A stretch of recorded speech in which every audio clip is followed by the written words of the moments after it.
Benz sporting संपादक भाव दीर्घत किसी ना भी 10 वर्ष है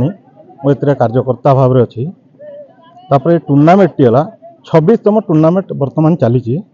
आज प्रथम दिवसीय टूर्णामेंट चलती 3 दिन हम ये टूर्णामेंट रे बहुत दूरांतर जो मैंने कि खेलाड़ी मैंने केउझर है आम पीटी आसी केउझर रु माने दूर दूर आसुँच भुवनेश्वर आमर सभापति संपादक समस्त कोषाध्यक्ष एवं आमर पिला जो अच्छा कम से कम 200 मेंबर उपर अच्छा ऊर्ध्व अच्छा सहयोग टूर्णामेंट टी चली बर्तमान चलुची आग को विगत दिन में बहुत दिन पर्यंत टूर्णामेंट चलो आमर जो अच्छा पिला माने कौन कहि किसी कहीपारूनी भाषा नहीं मो मुहर जोटा कि एत प्रकार साहाय्य कर प्रकार नहीं आम देखो ये टूर्णामेंट रे चारिपटे स्कूल शिक्षक मैंने आसी आमको उत्साह देउछंती जो प्रधान शिक्षक मैंने समस्त अच्छा अशेष अशेष धन्यवाद जनइबी आमर ये कमिटी को माने कि आम विगत पर जो आसबे जेनेरेशन नुआ जो आसबे नुआ जो पिला मानक आम ए सभापति संपादक दायित्व देवु बोली भाविचु किंतु आमको से छाड़ू ना कौन करिया ए टूर्णामेंट आकु केमती बढ़िबो आकु केमती बढ़िबो से आम बहुत चेष्टा चली देखो ये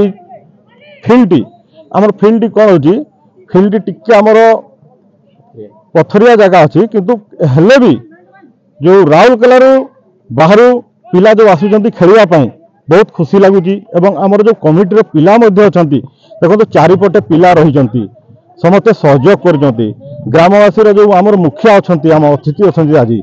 ताकू कौन कह मो भाषा नहीं कि देखो बयस कम से कम 90 ऊर्ध्व है से आसिकिना आमको साहाय्य कर आमको आज ओपनिंग गेम टी जो फिता काटी मु अशेष अशेष धन्यवाद कृतज्ञता समस्त को खेलाड़ी एवं समस्त मोर अतिथि वृंद एम अशेष अशेष धन्यवाद मु संपादक कहूँ बाबुनगा फुटबॉल फील्ड रे आज 26तम द्विदिवसीय फुटबॉल प्रतियोगिता अनुष्ठित होची यह अंचल एक खुशीर मुहूर्त यह समस्त लोकों मध्य क्रीड़ा माध्यम सद्भावना और संहति सृष्टि कर साहाय्य कर बाबुनुआगा गवर्नमेंट यूपी स्कूल बाबुनुआगार सहकारी शिक्षक आज ये आम बाबुनुआगा फुटबॉल पड़िया 26तम नॉकआउट फुटबॉल टूर्नामेंट होची प्रति वर्ष बहुत महासमारोह होता है खेल स्पिरिट को यहाँ प्रमोट करता आखपाख बहु अंचल बहुत क्रीड़ाप्रेमी ये रुंड होता बहुत जाकजमक खेल हुए आम समस्ते बहुत एंजॉय करूँ।